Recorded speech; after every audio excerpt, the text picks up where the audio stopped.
Ya. Assalamualaikum lah. Assalamualaikum warahmatullahi wabarakatuh.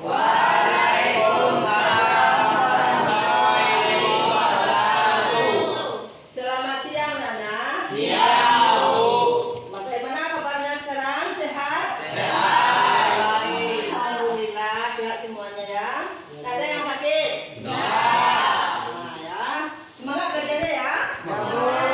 Nah, sekarang siapa yang tidak hadir? Hadir semuanya?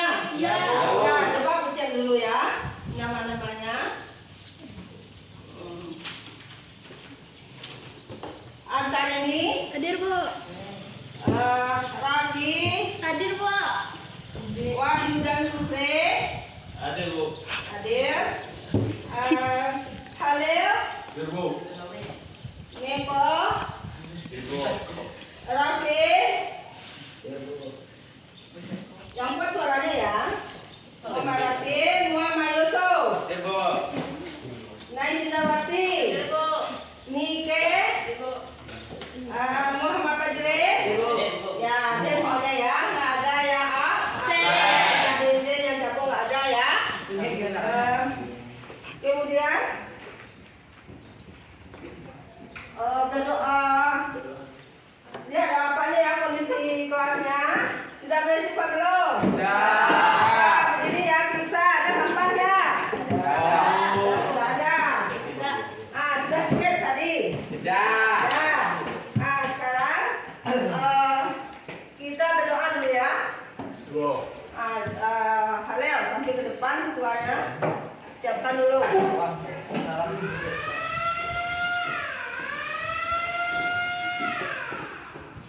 Baiklah, siap gerak.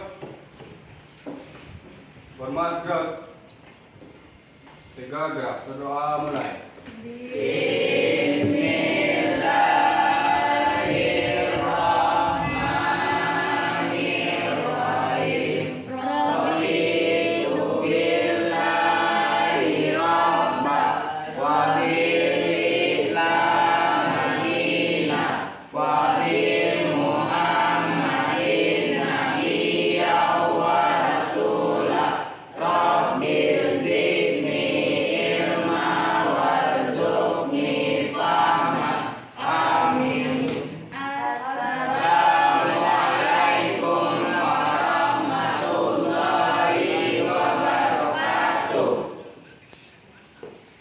Ya, kita belum mulai belajar, kita berdoa dulu ya. Yusuf, sampai ya ke depan. Yusuf ya, sampai ke depan ya. Ya, Al-Quran.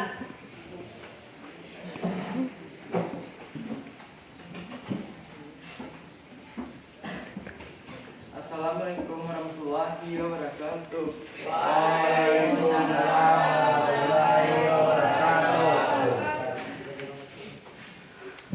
A'udzu billahi minasyaitonir rajim. Bismillahirrahmanirrahim. Wa ma qadalina min ya'am wa may yamru yati bima qala yauma qiyamati summa tawaffa kullu nafsin afaman ittaba'a ridwana wa bisasirun summa darajatun indallahi wallahu basirun bima absalahum. Sadaqallahul azim. Assalamualaikum warahmatullahi wabarakatuh. Waalaikumsalam warahmatullahi wabarakatuh. Nah, selesai membaca Al-Quran, kemudian kita bernyanyi nasional ya. Rapi, satu di depan.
melanjutkan materi ya. Kita ngasih ini dulu. SMK Bisa. SMK Luar biasa. luar biasa. Nah kemudian belajarnya semangat ya. Ya nggak ada dalam belajar berbicara ya dengan sungguh-sungguh, nggak ada lagi yang berbicara segala macamnya, nggak ada ya. Kita duduk dengan sopan atau teratur ya.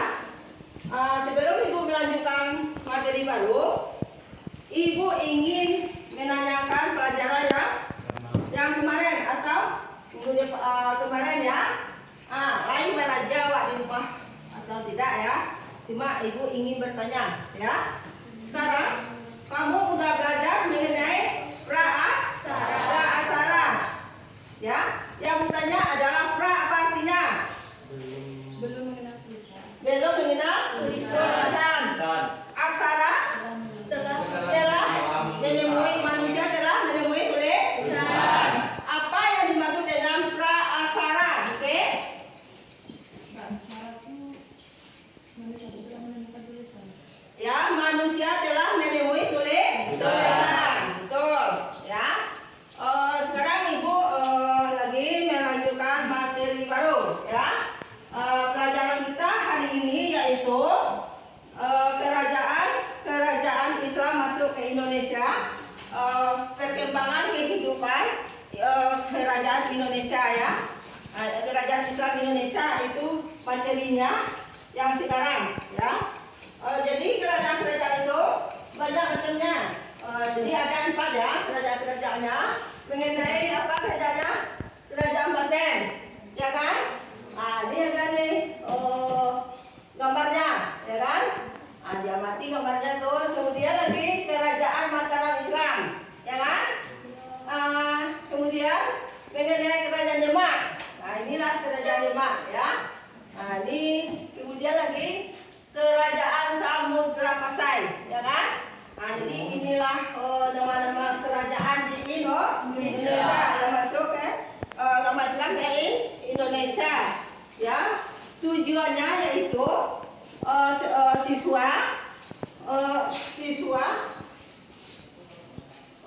tujuannya yaitu siswa mengenai dasar konsep Islam, menjelaskan kerajaan-kerajaan Islam ke Indonesia, mampu menjelaskan kehidupan kerajaan-kerajaan Islam di Indonesia. Itu adalah materi baru ya. Jadi kita udah mengenal nama-nama kerajaan yang ada di Indonesia. Kerajaan Islam ya ada 4 ya. Kerajaan Banten, kerajaan Mataram, kerajaan apa lagi? Jadi ada 4 ya. Sekarang kita diskusi ya. Diskusi per kelompok ya. Sudah dibagi kelompoknya, sudah kan? 4 kelompok. Kelompok 1 mana?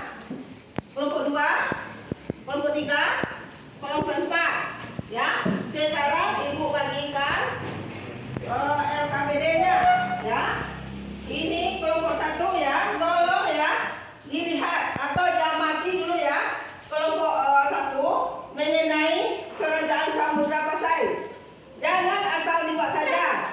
Tolong teliti ya, dipahami ya. Dipahami, dilihat gambar ini, apa yang ditanya, itu yang dijawab ya. Jadi kelompok 1 ini ya.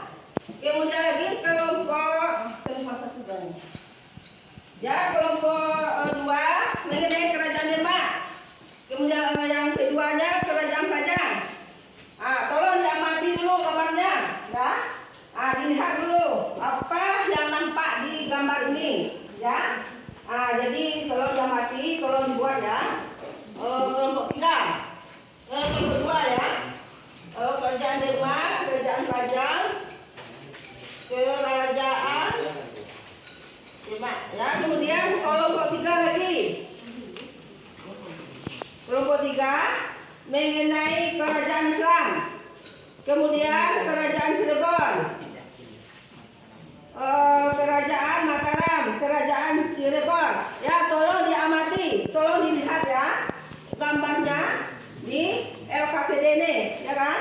kelompok 3. Kemudian lagi kelompok 4. Mana kelompok 4? Nah, ini tolong diamati ya gambarnya. Tolong dilihat. Jangan asal dibuat saja ya. Tolong dipikirkan cara membuatnya ya. Nah, ini kelompok 4. Kemudian bangkunya tolong ya disatukan ya, kelompok 4 ini, kelompok 1 ini ya. Putar ya bangkunya. Ya, mulai lagi ya.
Diskusi ya. Mana ketuanya, sekretarisnya, anggotanya, tolong dibuat di sana ya.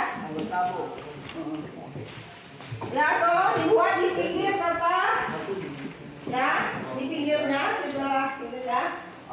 Buat nama kelompoknya, kelasnya, jurusannya, kemudian ketua, sekretaris atau kelompoknya. Nah, buat diskusi sejarah. Siapa? Ya, ada yang bicara ya, tolong dibuat. Diskusikan sama kawannya. Ada bukunya ada? Hah? Ada apa-nya? Nah, boleh dilihat di buku dulu atau di HP boleh ya. Ya, selamat bekerja.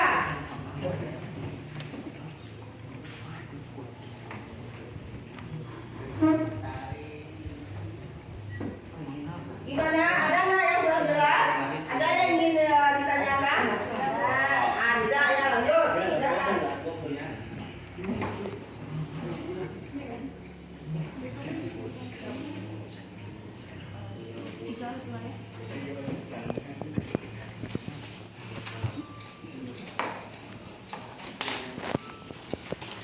Bu ingatkan kembali, tolong ya namanya, kelasnya, jurusannya, tolong dibuat di sana. Bidang studinya, anggap nama anggota, ketua, sekretaris, tolong dibuat ya.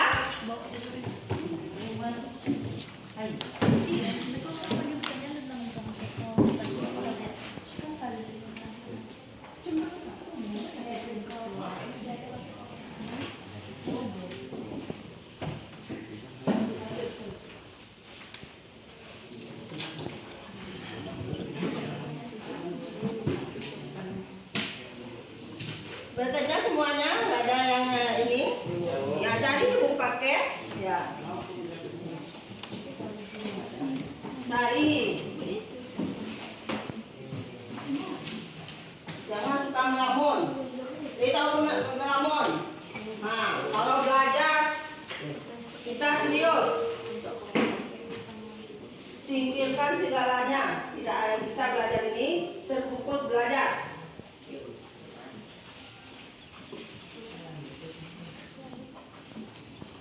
Gimana, ada kendalanya? Tidak. Ya, oke.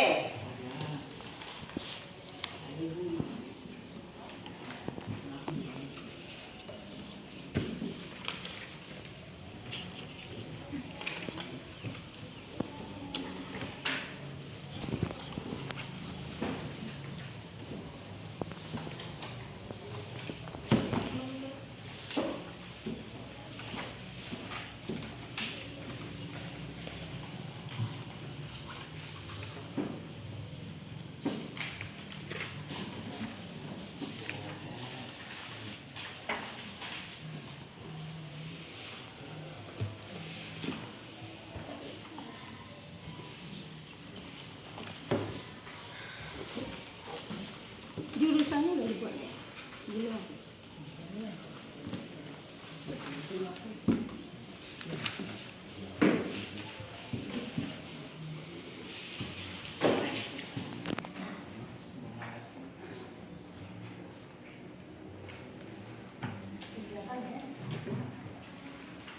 betul isinya ya, jangan yang salah dibuat. Nah, yang betul.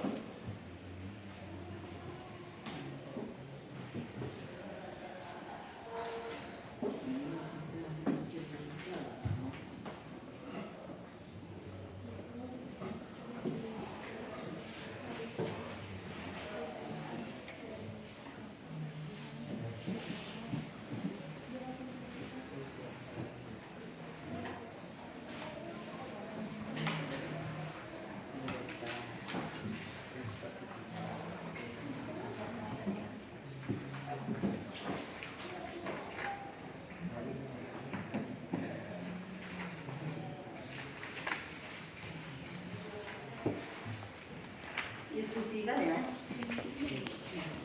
Mulai dia lihat ya. Ini gimana?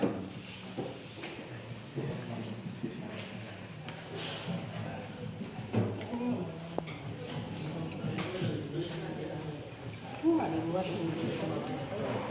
Mana kamu mau buat ini? Terus.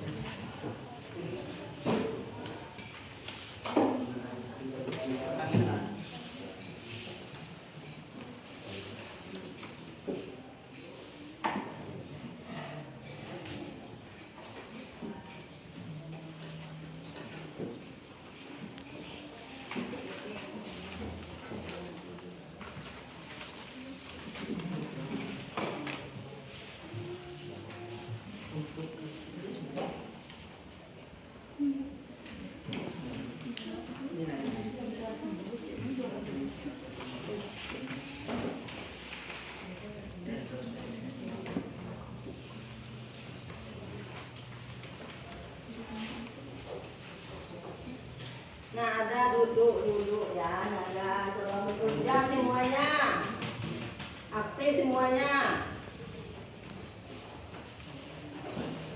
Mau kamu nilainya kosong nanti? Saya kasih. Sebentar lagi kamu ujian semester udah? Gajinya bulan berapa? Bulan Desember. Ya kalau kurang nilainya tuh Medi pasti nanti ulang lagi.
Diamati dulu ya gambarnya.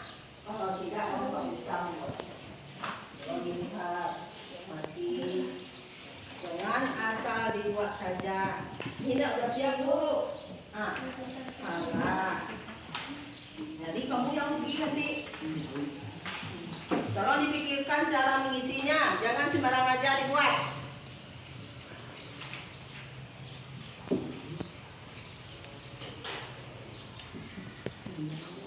Siapa yang rugi? Kalau sembarang tidak kamu buat, ibu yang rugi. Nah, kamu yang rugi, bukan ibu ya. Kalau ingin kamu nilai sama di muatan, ya tolong dikerjakan dengan teliti.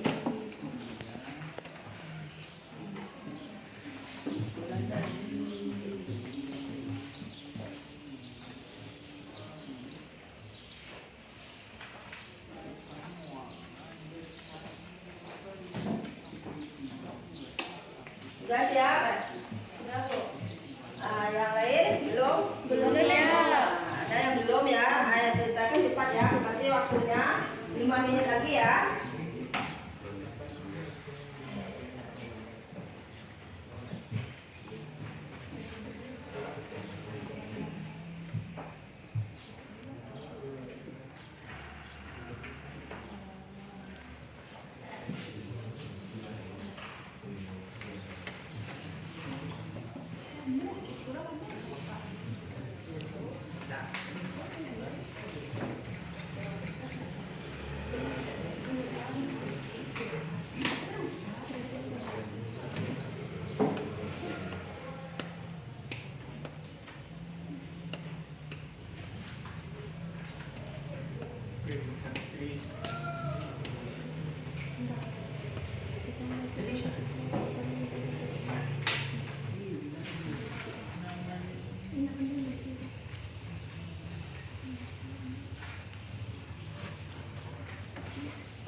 Tidak ada lagi yang ingin ditanyakan? Ada kendalanya? Ya, gimana? Ada kendalanya? Ya oke, kerjakan.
Sudah siap?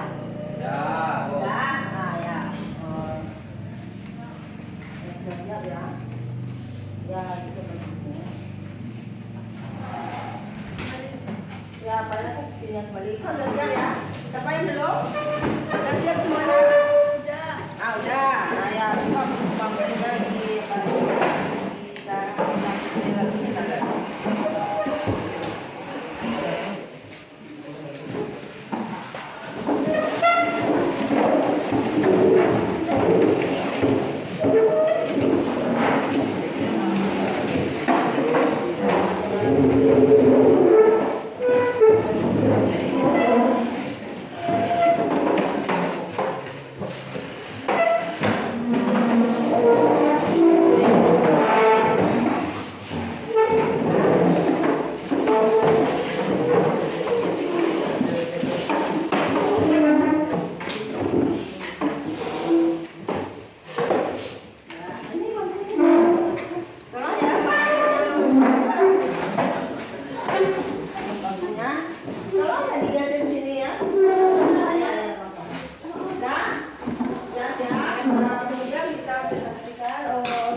depannya.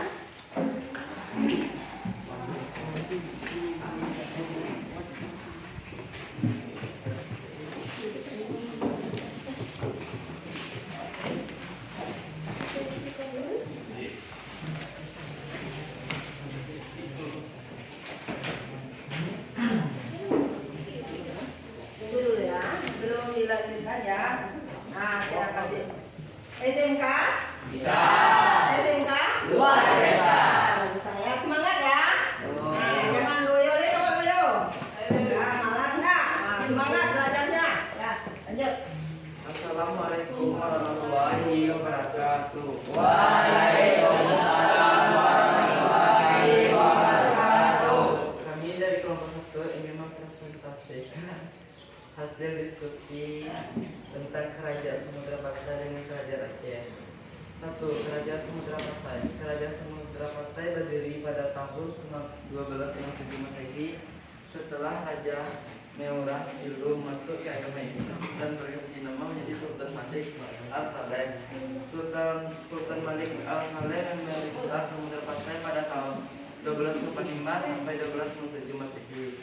Pada masa pemerintahnya, Sultan Malik Al-Saleh pernah didatangi musafir dari Italia bernama Coba ya, kawannya tolong didengar ya. Nada yang bicara. Marco Polo pada tahun 1292. Melalui catatan Marco Polo dapat disimpulkan bahwa Raja Samudra Pasai bergelar Sultan. Kerajaan Samudra Pasai berhasil mencapai puncak kejayaan pada pemerintahan Sultan Mahmud Malik Az-Zahir atau Sultan Malik Al-Fahir 1326 sampai 1345.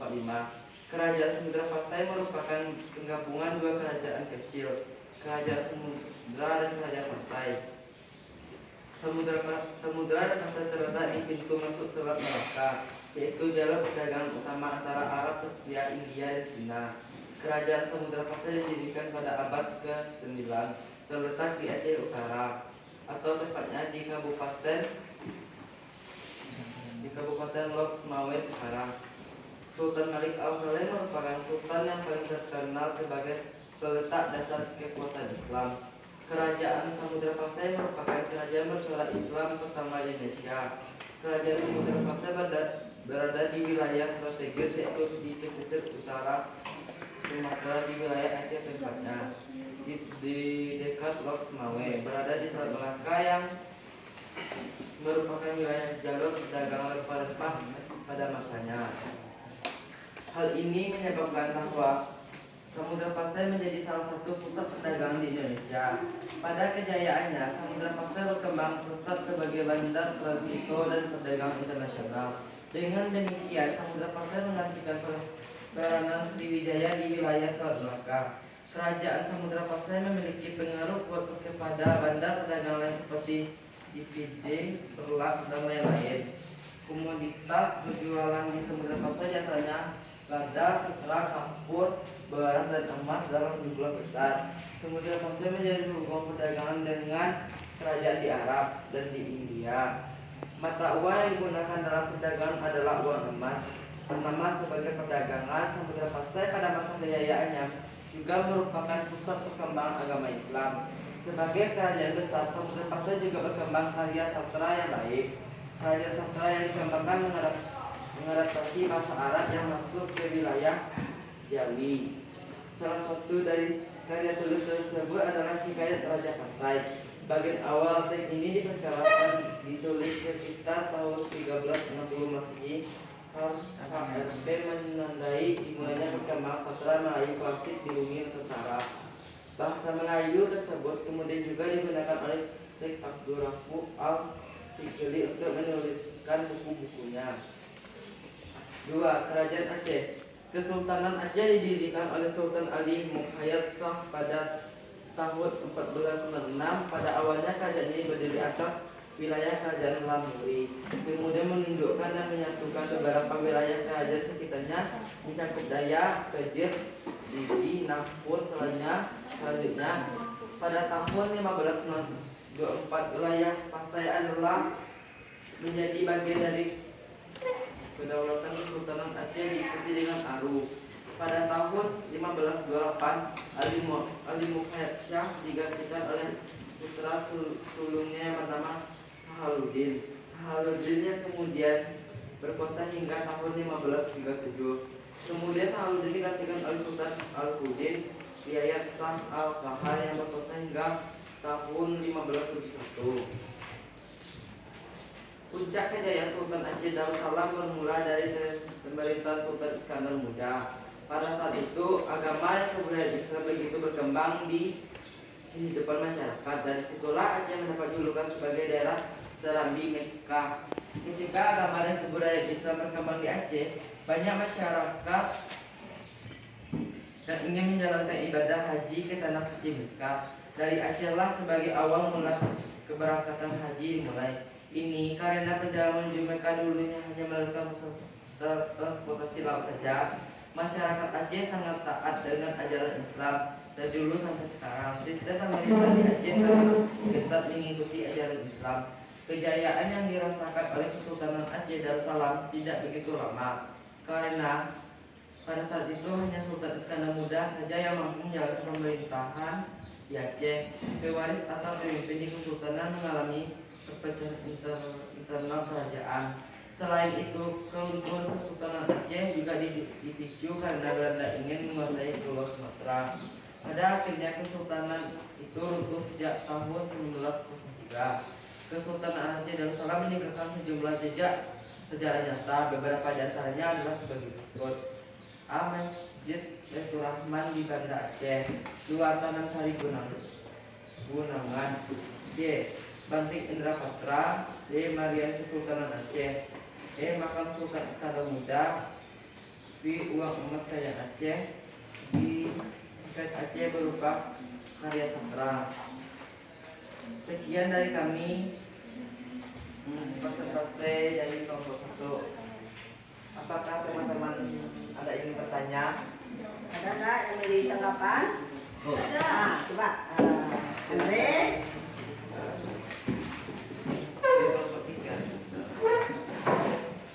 Oke, saya dari kelompok 3 ingin bertanya tentang apa dampak dari kolonisasi dan penjajahan terhadap kerajaan Aceh.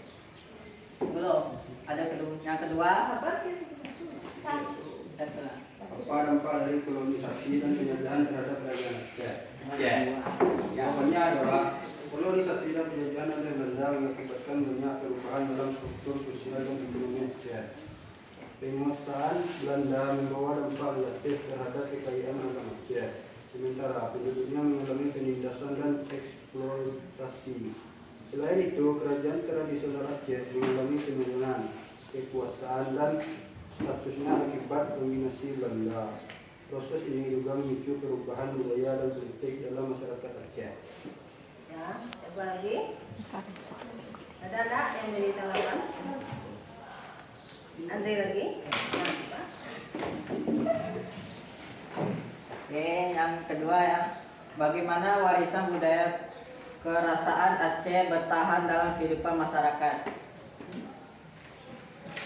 Bagaimana warisan budaya kerajaan Aceh bertahan dalam kehidupan masyarakat modern Aceh? Jawab, warisan budaya kerajaan Aceh masih dapat dilihat dalam berbagai aspek kehidupan masyarakat Aceh, termasuk dalam seni, adat istiadat, dan arsitektur. Masjid Baitur Rahman yang megah di Banda Aceh yang digunakan oleh Sultan Iskandar Muda pada abad ke-17 tetap menjadi simbol keagamaan dan kebangsaan masyarakat Aceh. Selain itu, tari tradisional dan pakaian adat Aceh juga mencerminkan warisan budaya yang kaya dari masa kerajaan Aceh. Ya. Masih ada tanya-tanya? Coba lagi. Saya coba Rafi. Silakan. Saya dari kelompok 4 ingin bertanya ke kelompok 1. Bagaimana perdagangan rempah-rempah berkontribusi terhadap kejayaan ekonomi Kerajaan Samudra Pasai? Apakah perdagangan ini merupakan hubungan diplomatik dengan negara-negara asing? Baik, saya akan menjawab pertanyaan dari kelompok 4. Jawab, perdagangan rempah seperti cengkeh dan lada menjadi tulang punggung ekonomi Kerajaan Samudra Pasai. Letaknya yang strategis di jalur perdagangan rempah, memungkinkan kerajaan ini mengendalikan monopoli perdagangan tersebut. Keuntungan ekonomi yang besar dari perdagangan rempah membantu membangun kekayaan dan kejayaan Kerajaan Samudra Pasai.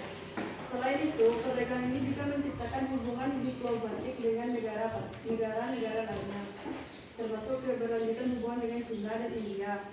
Hal ini menjadikan Kerajaan Samudra Pasai sangat pusat berdagang yang dihormati diakui di tingkat internasional. Ya, siapa?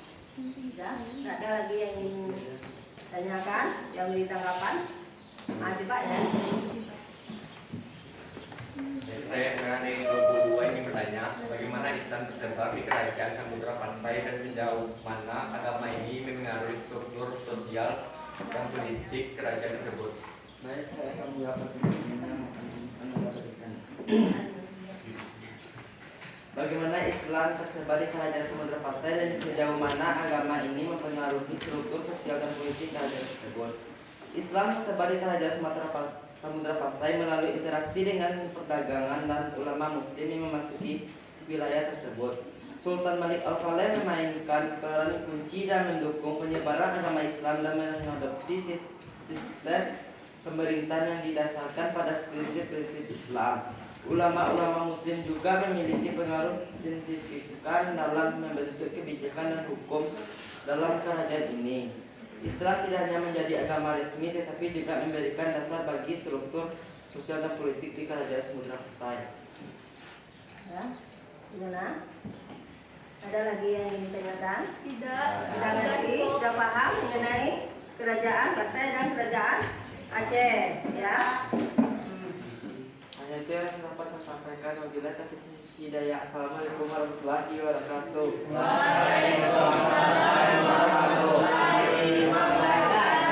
Dan kemudian kelompok 2 lagi ya, terakhir ya. Kelompok 2. Cepat ya, karena waktunya.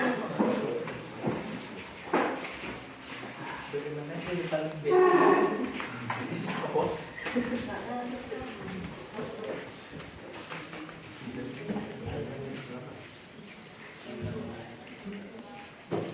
Assalamualaikum warahmatullahi wabarakatuh. Waalaikumsalam warahmatullahi wabarakatuh. Baiklah, saya dari kelompok 2 akan mempresentasikan hasil diskusi kami tentang Kerajaan Demak dan Kerajaan Pajang.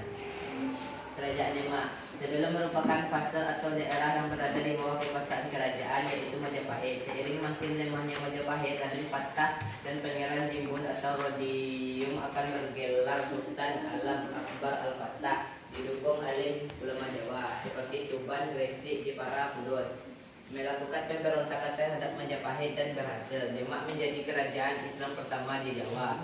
Setelah Raden Patah meninggal, ia digantikan oleh Pati Unos tahun 1518 dan 1521 yang menjadi pemimpin ekspedisi Pemalayu dan penyerangan terhadap Portugis di Malaka. Ia mendapat sebuah sebutan Pangeran Sabrang Lor. Sultan Tenggono adik Pati Unos memerintahkan dari tahun 1521 sampai 1546. Pada masa pemerintahannya, Demak mencapai masa kejayaannya. Sepeninggal Trenggono terjadi perebutan kekuasaan antara Sultan Prawoto anak Trenggono dengan Sultan Kaliamat adik Trenggono. Sultan Kaliamat kemudian terbunuh oleh Sultan Prawoto di dekat jembatan sungai sehingga mendapat sebutan Pangeran Sekar Sedo ing Lepen. Atas pembunuhan tersebut, Aryo Penangsang anak Kaliamat merasa tidak terima atas pembunuhan tersebut. Terjadilah kemudian pembunuhan atas diri Prawoto dan keluarganya. Aryo Penangsang mengangkat dirinya sebagai penguasa baru Demak tahun 1546 sampai 1568 karena menjalankan pemerintahan dengan kejam. Banyak pihak yang tidak suka dengan kepemimpinan Penangsang. Tindakan Aryo Penangsang itu menyulut kemarahan para adipati. Di antaranya adalah Adipati Pajang, Adi Wijaya atau Jaka Tingkir atau Mas Krebet. Nantinya menjadi pendiri sekaligus penguasa kerajaan Pajang. Kerajaan Demak menjadi pusat Islam di Jawa karena penguasa pertamanya Raden Patah memeluk agama Islam. ini tidak hanya mengubah karakter kerajaan tetapi juga membuka pintu bagi pengembangan Islam di wilayah tersebut. Raden Patah kemudian dikenal sebagai Sultan Demak, menandakan perubahan signifikan dari kerajaan Hindu-Buddha sebelumnya. Kerajaan Demak dikenal karena keberhasilan militernya dalam menghadapi penjajah Portugis di Nusantara. Salah satu kemenangan tersebut adalah dalam pertempuran Bintan pada tahun 1526, di mana pasukan Demak berhasil mengusir Portugis dari pulau tersebut. Kemenangan ini memberi kepercayaan diri kepada Demak dan mengukuhnya sebagai kekuatan utama di wilayah tersebut. Kerajaan Demak juga memainkan peran penting dalam pengembangan seni budaya Islam di Jawa. Pengembangan masjid-masjid megah seperti Masjid Agung Demak menjadi simbol kemegahan kejayaan Islam. Seni ukir, seni lukis, dan kesejahteraan Islam berkembang pesat di bawah perlindungan kerajaan ini. Pada akhirnya, meskipun kerajaan Demak tidak bertahan lama, pengaruhnya tetap terasa dalam sejarah Nusantara sebagai salah satu kerajaan Islam yang meninggalkan warisan berharga dalam bidang agama, budaya, dan politik. Kerajaan Pajang. Pendiri Kerajaan Pajang adalah Adiwijaya tahun 1568 sampai 1582. Ia menduduki tahta Pajang dengan memindahkan kebesaran kerajaan Demak ke Pajang. Sebagai pendiri dan raja pertama kerajaan Pajang, Sultan Adiwijaya berkuasa selama 15 tahun. Selama memerintah, ia berhasil mengantarkan Pajang mencapai puncak kejayaan. Wilayah kekuasaan kerajaan Pajang mencapai Madiun, Blora, dan Kediri. Selain itu, Pajang adalah kerajaan bersifat agraris yang mengalami kemajuan pesat di bidang pertanian. Hal ini didukung oleh letaknya yang berada di dataran rendah yang mempertemukan sungai Pepe dan Dengkeng, sehingga menjadi lumbung beras utama di Pulau Jawa. Ketika Adiwijaya wafat, yang seharusnya menggantikan adalah Pangeran Benawa, namun ia berhasil disingkirkan oleh Arya Panggiri. Arya Panggiri pun naik tahta menjadi Sultan Pajang pada 1582 sampai 1586, sedangkan Pangeran Benawa hanya dijadikan adipati di Jepang. Arya Panggiri tidak disukai rakyatnya dengan dibantu saudara angkatan yang juga adipati Mataram, Sutawijaya. Pangeran Benawa berhasil menyerang Pajang tahun 1586. Pangeran Benawa yang lebih berhak atas tahta Pajang justru menyerahkan kekuasaannya kepada Sutawijaya. Sutawijaya menerima tawaran tersebut dan sejak saat itu segala kebesaran Pajang dipindahkan ke Mataram. Dengan demikian kekuasaan Pajang berakhir. Itulah hasil presentasi kami dari kelompok 2. Apakah ada kelompok lain yang ingin bertanya? Ada Kak? Ada? Ya, yang beri tanggapan? Ada Pak? Saya dari kelompok 3 akan memberikan pertanyaan kepada kelompok 2. Apa akibat munculnya kerajaan Demak? Baiklah, saya akan menjawab pertanyaan dari kelompok 3. Apa akibat dari runtuhnya kerajaan Demak? Runtuhnya kerajaan Demak terjadi pada pertengahan abad ke-16 setelah perebutan kekuasaan di antara keturunan Sultan Trenggana. Pertentangan internal ini menyebabkan melemahnya kekuatan Demak dan akhirnya kerajaan ini diambil alih oleh Kesultanan Pajang. Runtuhnya kerajaan Demak membuka jalan bagi perkembangan kerajaan-kerajaan Islam berikutnya di Jawa seperti Kesultanan Pajang dan Kesultanan Mataram yang terus melanjutkan warisan Islam di wilayah ini. Kerajaan Demak yang berdiri pada abad ke-15 di Jawa Tengah memainkan peran penting dalam sejarah Islam di Nusantara. Berikut adalah beberapa faktor yang menyebabkan kerajaan Demak menjadi salah satu kerajaan Islam yang paling berpengaruh pada masa itu. Apakah masih ada kelompok lain yang ingin bertanya? Nah, kami dari kelompok 4 ingin bertanya kepada kelompok 2. Bagaimana hubungan kerajaan Pajang dengan Kesultanan Demak? Baiklah, saya akan menjawab pertanyaan dari kelompok 4. Hubungan antara kerajaan Pajang dengan Kesultanan Demak bersifat kompleks. Awalnya kerajaan Pajang adalah bagian dari wilayah kerajaan Demak, tetapi kemudian Adiwijaya merupakan keturunan dari Majapahit, memberontakkan dan mendirikan kerajaan Pajang sebagai memulihkan kejayaan Majapahit. Meskipun sejarah formal terpisah, hubungan antara kedua tetapi diwarnai ketegangan politik dan modifikatif, terutama karena di wilayah Adiwijaya pada awalnya berusaha menjaga kemandiriannya dari pengaruh Demak. Apakah ada yang ingin bertanya lagi? Ada lagi yang mau ditanggapan? Oke, kita lagi. Baik, saya dari kelompok 1 ingin bertanya, bagaimana kerajaan Demak berinteraksi dengan kekuatan lain di Nusantara pada masanya?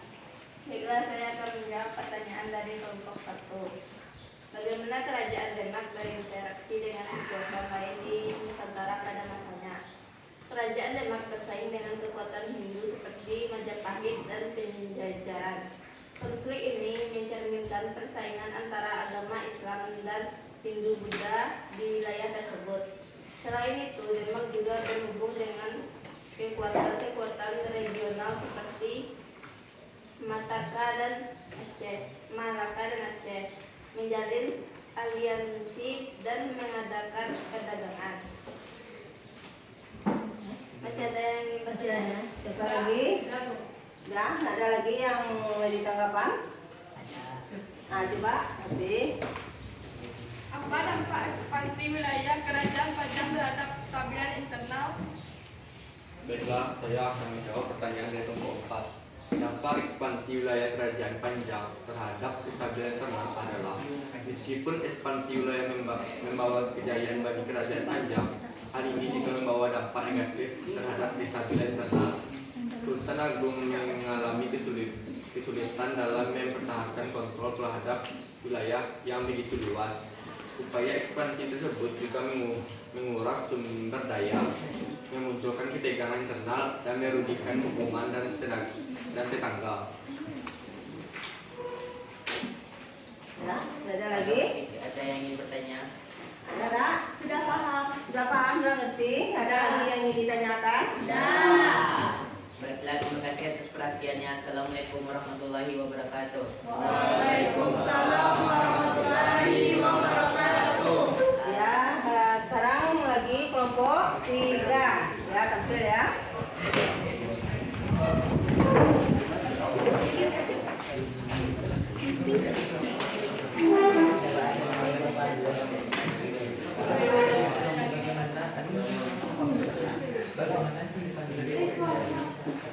Assalamualaikum warahmatullahi wabarakatuh. Waalaikumsalam warahmatullahi wabarakatuh. Kami dari kelompok 3 yang akan mempresentasikan dari hasil diskusi dari tentang Kerajaan Mataram, Islam dan Kerajaan Cirebon. Oke, yang pertama Kerajaan Mataram Islam. Berdirinya Kerajaan Mataram Islam era kaitannya dengan keberhasilan Sutawijaya dalam mengalahkan ayah pengasa dari Jepang. Atas dasarnya tersebut, Sutawijaya dihadiri alas mentaro oleh Sultan Hadiwijaya. Pada awalnya, awas mentaro tersebut dipimpin oleh Ki Ageng Pamaham, ayahnya.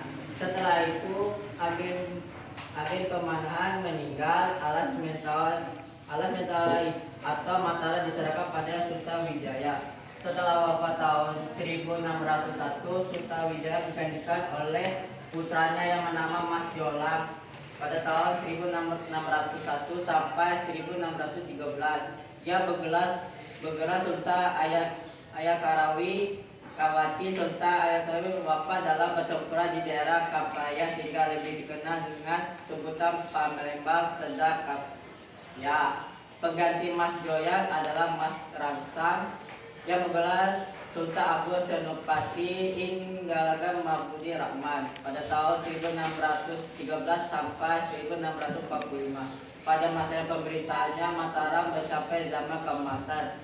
Wilayah kekuasaan Mataram meliputi semua Jawa kecuali Batavia, Sultan Kelapa yang dikuasai oleh VOC. Tahun 1628 dan 1629 Sultan Agung menyerang Batavia tetapi mengalami kegagalan karena bala tentaranya berkurang makanan sebagai akibat dari persediaan makanan yang telah dibakar oleh Belanda. Kerajaan Mataram mengalami masa kejayaan pada saat dipimpin oleh Sultan Agung Hanyokorobusomo pada tahun 1613 sampai 1645 yang pada masa naik tahta beliau masih berusia 20 tahun. Sultan Agung dikenal sebagai salah satu kerajaan yang berhasil membawa kerajaan Mataram Islam mencapai puncak kejayaan pada 1627 atau tepatnya setelah 14 tahun masa kepemimpinannya. Pada masa tersebut kerajaan Mataram Islam berhasil menguasai sehingga daerah pesisir seperti Surabaya dan Madura, lalu dalam tengah Jawa Timur dan sebagai Jawa Barat. Sultan Agung juga membawa kerajaan Mataram Islam kepada peradaban dan kebudayaan pada tingkat lebih tinggi karena beliau memiliki berbagai keahlian baik dalam bidang militer, politik, ekonomi, sosial dan budaya yang baik. Raja-raja dari kerajaan Mataram Islam berikut berupa urutan pemegang takhta kerajaan Mataram Islam. Yang pertama, Pangeran Senopati atau Sultan Wijaya. Kedua, Prabu Hayokoro-Wati dan Raden Mas Jaya. Ketiga, Adipati Martoputo. Empat, Sultan Agung Prabu Hayokoro-Busumo atau Raden Mas Ramsa. Yang kelima, Amadipura I. Yang keenam, Amadipura II. Dan 7, Amadipura III. Yang kedua, Kerajaan Cirebon. Menurut sumber petunjuk, pendiri Sultan Cirebon adalah Patiama atau Palatehan yang diizin Sultan Demak. Ia pergi ke Banten untuk menyembahkan agama Islam di Banten dan daerah sekitarnya. Setelah menyertai di Banten, dia kemudian berhasil mendirikan Kesultanan Cirebon pada tahun 1552. Patatila menikah dengan putri Dharma yang juga putri Cirebon, yaitu Anasuna Gunung Jati. Sementara itu, berdasarkan cerita Cirebon, Sultan Cirebon mendirikan oleh Sakri Hidayatullah, cucu Raja Pakuka Padjajara, yang menaik tahta pada tahun 1482. Sebagai cucunya raja, yang memberikan hak untuk mengembangkan kuasa di Cirebon. Selain sebagai Sultan Cirebon, Sakri Hidayatullah juga dikenal sebagai usahawan wali yang mendapat kesetujuan dari para wali, terutama Sunan Ampel, untuk menyebarkan agama Islam di daerah Jawa Barat. Oleh karena itu, Sakri Hidayatullah kemudian lebih dikenal dengan nama Sultan Gunung Jati. Setelah wafat, Sakri Hidayatullah mengangkat putranya Pangeran Pasaran. Sultan inilah yang diturunkan raja-raja Cirebon selanjutnya. Tahun 1679 Cirebon dipaksa dibagi jadi dua, yaitu Kasepuhan dan Kanoman. Waktu itu PLC sudah menjadi kuat di Batavia dengan politik divisi ad impera. Kesultanan Kanoman dibagi jadi dua, yaitu Kesultanan Kanoman dan Kacirebonan. Dengan demikian kuasa Cirebon dibagi jadi tiga, yakni Kasepuhan, Kanoman, dan Kacirebonan. Arti abad ke-17 Cirebon berhasil kuasai VOC. Ada perempuan yang tanyakan Gimana? Lain ada nak? Jadi kenapa ya? Saya dari kelompok 4 ingin bertanya ke kelompok 3, bagaimana perbandingan kerajaan Cirebon dengan kerajaan lain di Indonesia? Baik, saya akan menjawab dari pertanyaan kelompok 4. Jawabannya, kerajaan Cirebon memiliki keunikan dalam sejarah Indonesia karena merupakan kerajaan Islam yang independen meskipun tetap terlibat dalam jaringan perdagangan dan hubungan politik dengan kerajaan-kerajaan tetangga. Perbandingan ini mencerminkan kompleksitas sejarah politik dan budaya di Kepulauan Nusantara. Ada lagi? Lagi? Nah, coba ya, Lel.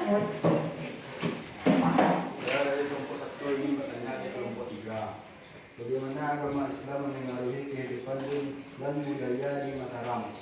Baiklah, saya akan menjawab dari kelompok 3. Bagaimana agama Islam mengaruhi kehidupan dan budaya di Mataram? Pengaruh agama Islam sangat kuat di Mataram, baik dalam kehidupan sehari-hari maupun dalam struktur pemerintahan. Nilai-nilai Islam mengaruhi hukum, etika, dan seni budaya, menciptakan identitas unik untuk Mataram Islam. Meskipun demikian, toleransi terhadap kepercayaan dan budaya lokal tetap diakui. Ada lagi? Ya, sudah. Baiklah, saya dari kelompok 2 ingin bertanya kepada kelompok 3. Bagaimana warisan berjaya Mataram Islam bertahan hingga saat ini? Baiklah, saya akan menjawab Ustaz. Dari kelompok 2, bagaimana warisan budaya Mataram Islam bertahan hingga saat ini? Jawabannya, warisan budaya Mataram Islam tetap hidup dalam bentuk seni, arsitektur, dan tradisi. Contohnya adalah benteng-benteng peninggalan masa tersebut, seni batik hias Mataram, dan ada istiadat yang masih dijaga oleh masyarakat Jawa hingga saat ini. Dengan demikian, Kerajaan Mataram Islam tidak hanya memainkan peran penting dalam sejarah Indonesia, tetapi juga meninggalkan warisan budaya yang berharga bagi generasi berikutnya. Ada lagi yang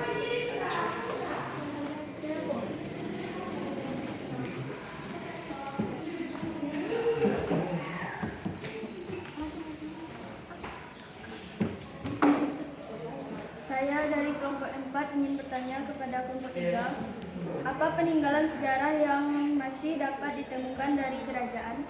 Baiklah, saya akan menjawab pertanyaan dari kelompok 4. Apa peninggalan sejarah yang masih dapat ditemukan dari kerajaan Cirebon hari ini? Jawaban, beberapa peninggalan sejarah kerajaan Cirebon. Assalamualaikum warahmatullahi wabarakatuh. Waalaikumsalam warahmatullahi wabarakatuh.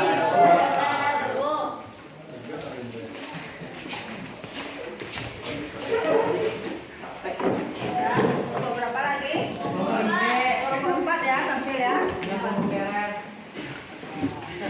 4 lagi.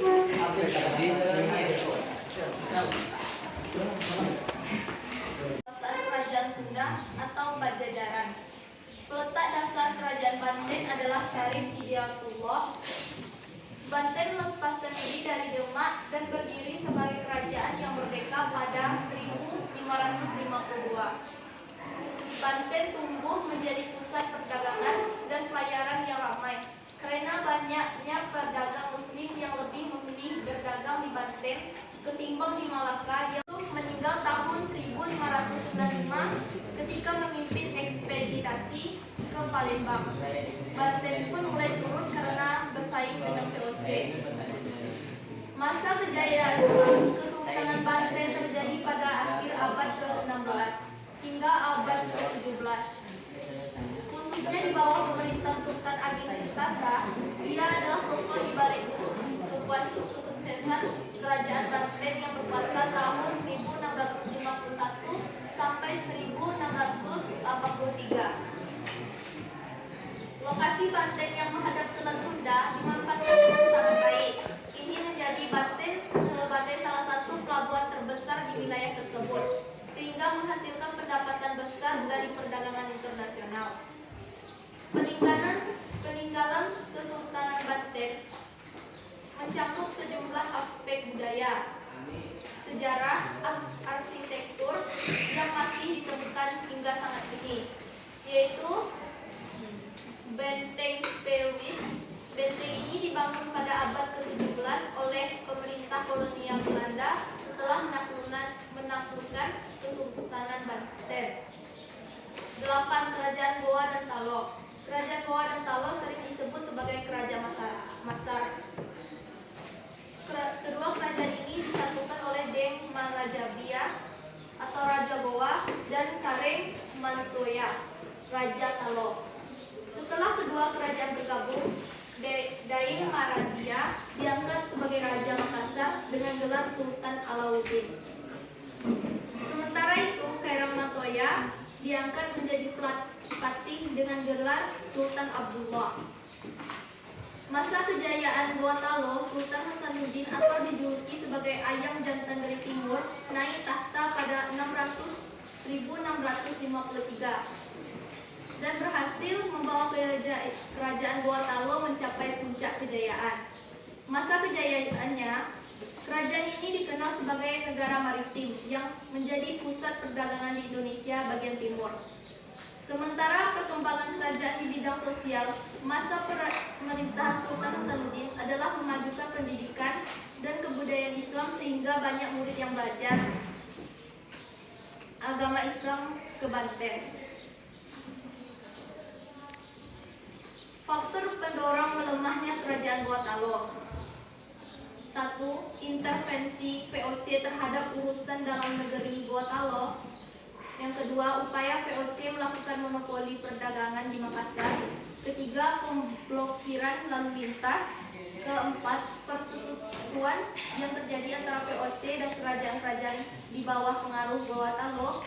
Dan puncak kelemahan terjadi setelah Gorontalo menandatangani perjanjian Bogaya. Dari hasil diskusi kami tadi, apakah ada yang ditanyakan? Bagaimana kehidupan sehari-hari masyarakat kerajaan Banten? Apa aspek kebudayaan yang berkembang di dalamnya? Baiklah, saya akan menjawab pertanyaan dari kelompok 1. Masyarakat kerajaan Banten hidup dari sektor pertanian, pandangan, dan musik seperti seni dan musik seperti di Banten dan musik agama Islam dimainkan peran penting dalam kehidupan sehari-hari dan Banten menjadi pusat studi agama dan kebudayaan Islam. Apakah masih ada yang ditanyakan? Baik, dari kelompok 2. Baik, saya akan menanyakan kepada kelompok 4. Bagaimana perkembangan Islam di kerajaan Banten? Baiklah, saya menjawab pertanyaan dari kelompok 2. Bagaimana perkembangan Islam di kerajaan Banten, yaitu Islam memainkan peran sentral dalam sejarah dan perkembangan kerajaan Banten. Pangeran Sebarloh, pendiri Banten, adalah keturunan Sunan Gunung Jati, salah satu wali songo yang berperan penting dalam penyebaran Islam di Jawa. Sultan Hasanuddin yang memimpin kerajaan Banten pada masa kejayaan juga aktif dalam memperluas dan melestarikan ajaran Islam. Banten menjadi pusat intelektual Islam dengan adanya pesantren dan ulama terkemuka. Keterlibatan Banten dalam perdagangan dengan bangsa Eropa tidak mengubah dasar Islaminya, dan kerajaan ini tetap menjadi pusat Islam yang kuat di wilayahnya. Siapa lagi yang beri tanggapan? Ya, coba. Bagaimana akhir dari kejayaan Goa dan Talo? Saya akan menjawab pertanyaan dari kelompok 3. Bagaimana akhir dari kejayaan Goa dan Talo? Kejayaan Goa dan Talo berakhir pada abad 17 ketika Belanda mulai menunjukkan kekuasaannya di wilayah Nusantara pada tahun 1977. Setelah perjanjian Bogaya, Goa dan Talo harus tertunda di bawah kekuasaan Belanda. Ya, siapa lagi? Yang beri tanggapan? Ada enggak? Ya, coba. Baik, saya ingin bertanya kepada kelompok 4. Apa sejarah dan latar belakang kota Goa dan Talo di Indonesia? Baiklah, menjawab dari kelompok 3. Apa sejarah dan latar belakang Gorontalo dan Talo di Indonesia? Gorontalo merupakan dua kota yang memiliki sejarah panjang di Sulawesi Selatan, Indonesia. Goa adalah salah satu kerajaan yang berdiri di wilayah ini dan menjadi pusat kekuasaan di Sulawesi Selatan sejak abad ke-14. Kerajaan Goa dikenal dengan keberhasilannya dalam perdagangan rempah-rempah, terutama cengkeh dan pala. Talo di sisi lain juga merupakan sebuah kerajaan yang berdiri di wilayah yang sama dengan Goa. Meskipun lebih kecil dibandingkan dengan Goa, Talo memiliki peran penting dalam sejarah Sulawesi Selatan. Pada awalnya, Goa dan Talo adalah dua entitas terpisah, namun kemudian bersatu di bawah kekuasaan Goa. Apakah masih ada yang ditanyakan lagi? Yang ngerti ya? Ada lagi yang ingin memberi tanggapan?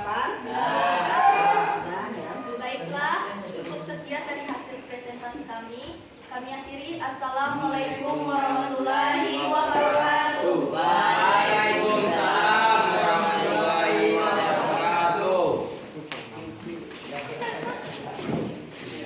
Sudah selesai kita mengenai Islam di Indonesia, perkembangan kehidupan rakyat Indonesia ya. Sudah paham atau sudah mengerti? Sudah diskusikan ya.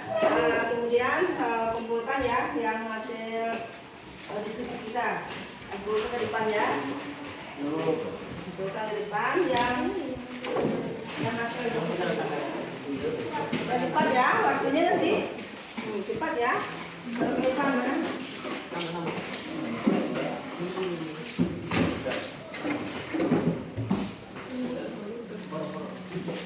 Sekarang kita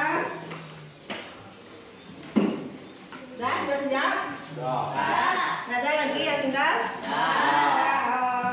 SMK? Bisa. SMK? Luar biasa. Ya, sebelum kita minta doa, kita nyanyi dulu ya. Nanti nyanyi dulu ya.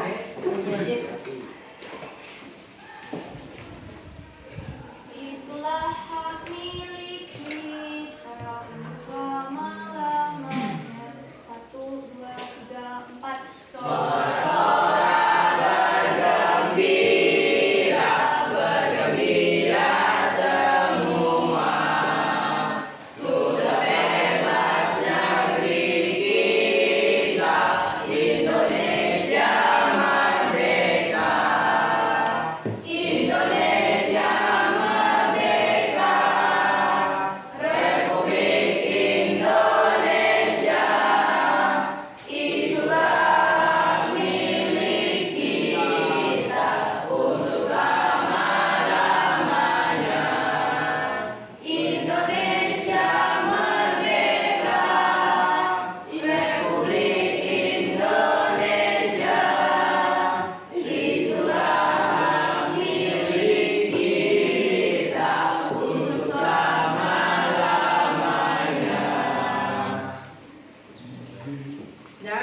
Sebelum ditutup pelajaran ya, sekarang kita membuat video ya, membuat video di luar jam pelajaran tugas kamu ya.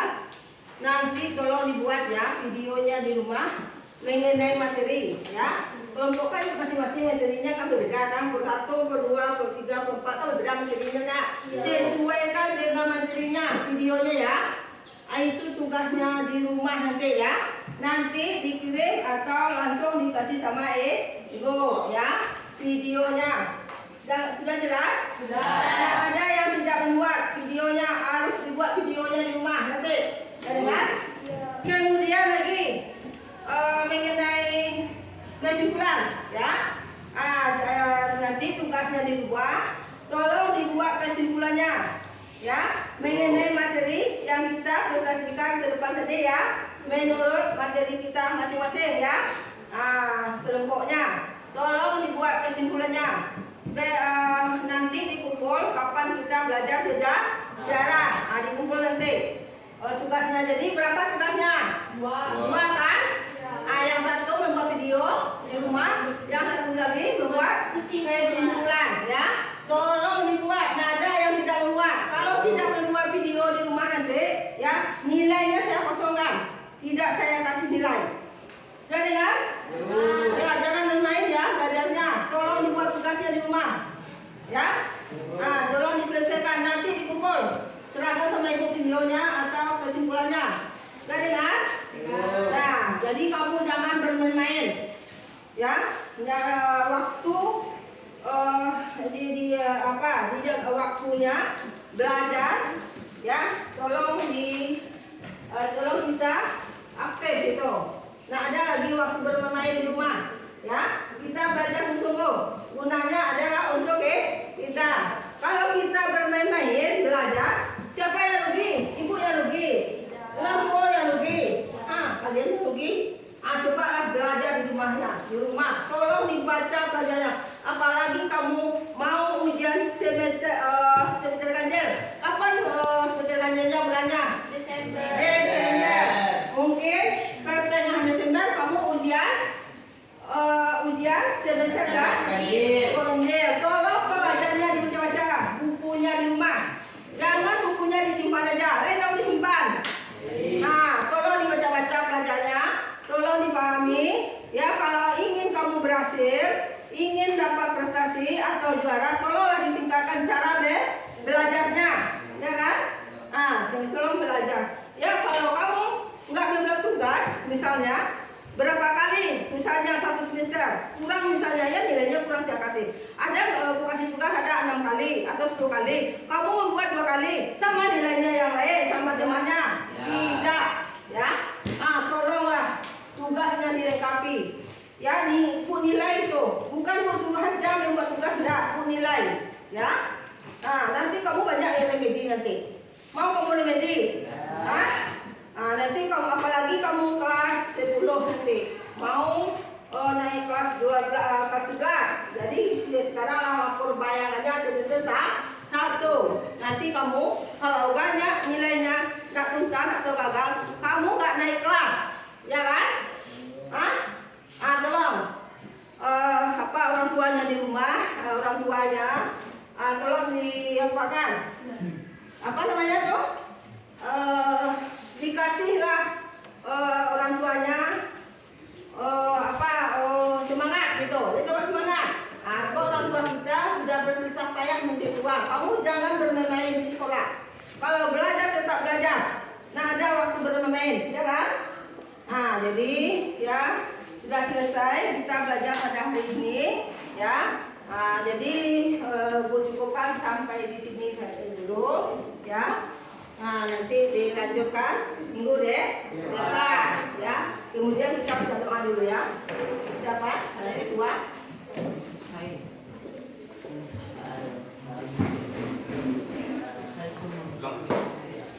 Baiklah, sebelum pulang marilah kita bersyukur. Bersyukur mulai.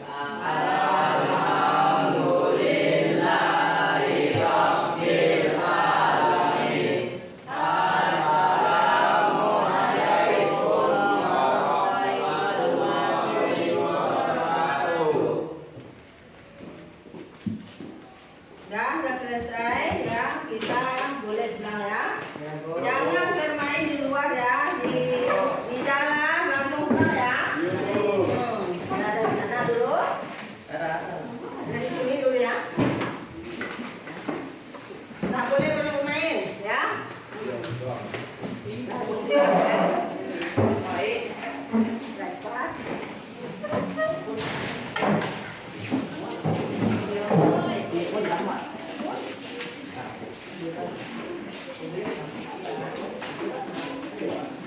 Baik.